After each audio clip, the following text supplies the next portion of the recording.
So, ito guys, turo ko sa inyo kung paano wiring ng motor ng washing machine. So, ito guys, yung hawak kong ito, yung kulay orange na to is tinatawag na common kasi yung motor may tatlong wire yan. Yung isa common, yung dalawa sa capacitor. So itong wire na to, yung hawak ko, yun yung common. So dito natin ilalagay yan sa wire ng plug. Isa. Sana masundan nyo guys yung ng wiring. Basta wag nyo kakalimutan yung may ano yan dito, may parang guide na parang papel na paganyan. Doon mo titingnan kung alin ang common, kung alin yung capacitor. May kulay naman yun kung ano ang kulay ng common saka anong kulay ng capacitor na wire. So ito na guys, ayan, nakabit ko na yung common ng capacitor, yung common ng wire. So isusunod natin yung sa capacitor. Yung dalawang wire na kulay yellow is yun sa capacitor. So ito galing dito, tapos yung isa galing doon sa motor. Yun, isahin natin. So ito, tapos yung isa naman, ito yung light blue, tapos yung orange na galing sa capacitor, yun naman ang pagdudugtungin natin kasi galing ng capacitor yung kulay orange. Hindi to ko muna galing to doon sa capacitor. Yan guys. So yung isang wire na galing sa plug, yung ito ilalagay natin doon sa pinagkabitan natin sa capacitor. Pwede dito o pwede naman dito. So para sa akin, dito natin ilalagay sa isang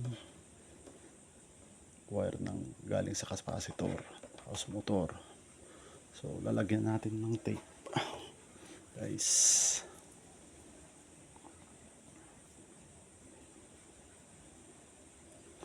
Sana guys nasundan nyo to ha, kasi mas mahalaga yung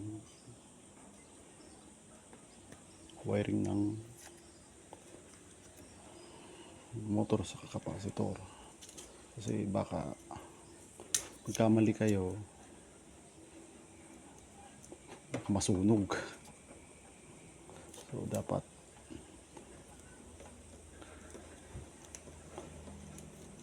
siguraduhin yung tama yung pagkakabit nyo, kasi mahirap na eh. Ayan, titipan natin yung common wire ng motor. So guys, ito na. So okay na guys, ito na guys. So yan. So yan, tatlong wire na yan, yun na yun. So ito try na natin siyang isaksak kung aandar ba o hindi yung motor. So ito guys, the moment of truth. So ito na guys, tingnan natin kung aandar. So yun, umandar. So yung motor na yun okay pa, hindi na pwedeng palitan. Check lang natin na kung okay ba o hindi na. So okay naman siya, hindi na natin papalitan. Okay na guys, tanggalin na muna natin to. So ganyan lang mag-check ng motor ng washing machine guys. So ito na guys, so yan ang wiring nya.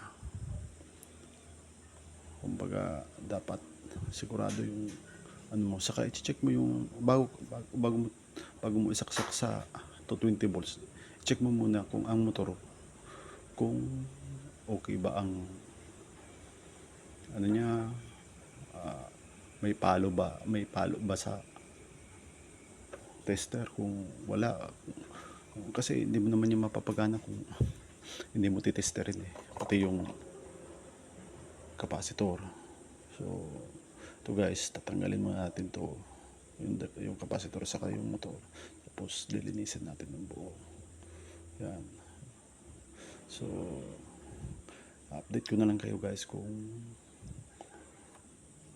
malinis na, ikakabit na lang natin pati yung buong anong yan, yung buong yan, lilinisan natin yan, pati yung mga, pero yung ano kasi nito, yung spin dryer niya nasira kasi yung motor niya, kaya hindi na muna natin ano, saka na lang natin gagawin yung ano niya, motor ng spin dryer. Unahin muna natin to kasi itong washing machine na to, ibibigay ko to sa mama ko kasi wala silang washing machine. Ako meron ito, sa akin to kasi ito binili ko to noon, kumbaga nasira lang yung spin dryer niya, pinabayaan ko na kasi meron ako doon, meron din akong isa pang washing, kaya yung ginagamit ko. So ito, pag naayos to, bibigay ko na lang to sa mama ko para may gagamitin sila. Okay. So ganyan guys ang pag-aayos niyan guys ha. Salamat. Huwag niyong kakalimutan mag-like, mag-share at mag-subscribe sa aking channel. So update ko na lang kayo guys sa susunod na ano, pag nabili ko na yun sa online shop yung mga piyesa nito, papakita ko naman kung paano pagbalik nito. Salamat sa inyo guys ha. See ya.